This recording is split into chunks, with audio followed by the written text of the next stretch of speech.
54 বছরে পালাক্রমে যারা দেশ শাসন করেছেন তারা জাতির উপর ন্যায় বিচার প্রতিষ্ঠা করতে পারেননি।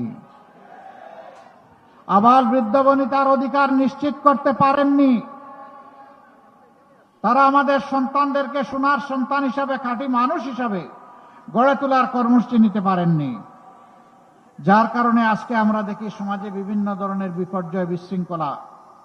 আমাদেরই তরুণ সমাজের একটা অংশ তারা মাদকের সাথে সম্পৃক্ত, তারা বিভিন্ন সামাজিক অপকর্মে জড়িত। কেন? এর মূল কারণ হচ্ছে রাষ্ট্র ব্যর্থ হয়েছে তাদেরকে গড়ে তুলতে, তাদেরকে সুশিক্ষা দিতে। এরা তো মানুষের সন্তান, এরা তো এদেশের নাগরিক, এদের তো এমনটা হওয়ার কথা ছিল না। রাষ্ট্র কেমনে এত দায়িত্ব জ্ঞানহীন হয়? সরকার কেমনে এত দায়িত্ব জ্ঞানহীন হয়?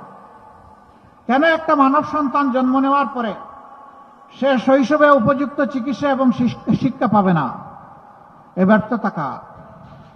আমরা দেশবাসীকে আশ্বাস দিচ্ছি, ইনশাআল্লাহ তাআলা আজিম আমাদের 11 দলীয় ঐক্যজোট আল্লাহ তাআলার ইচ্ছায়, আল্লাহ তাআলার মেহেরবানি এবং সহযোগিতায়, সাহায্যে, আপনাদের ভালোবাসা, সমর্থন এবং ভোটে নির্বাচিত হয়ে সরকার গঠনের সুযোগ পেলে আমরা এই সামাজিক দায়িত্বগুলো পালন করব ইনশাআল্লাহ।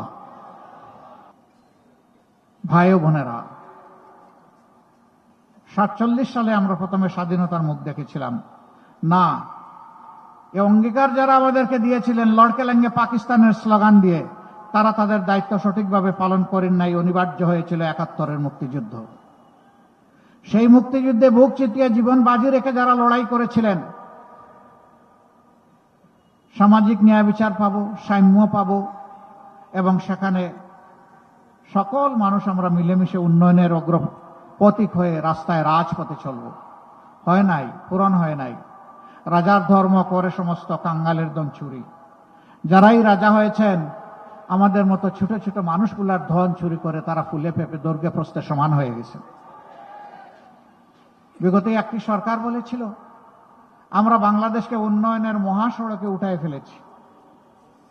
তারা বলেছিল বাংলাদেশ এখন উন্নয়নের রোল মডেল। তারা বলেছিল আমাদের দেশ হবে সিঙ্গাপুর এবং কানাডা। এগুলা তারা বলে নাই? না, ঠিকই তারা উন্নয়নের রোল মডেল করেছিলেন বিশ্বের কনসেপ্ট, ধারণাকে পাল্টে দিয়ে। তারা রোডের বদলে কি ব্যবহার করতেন?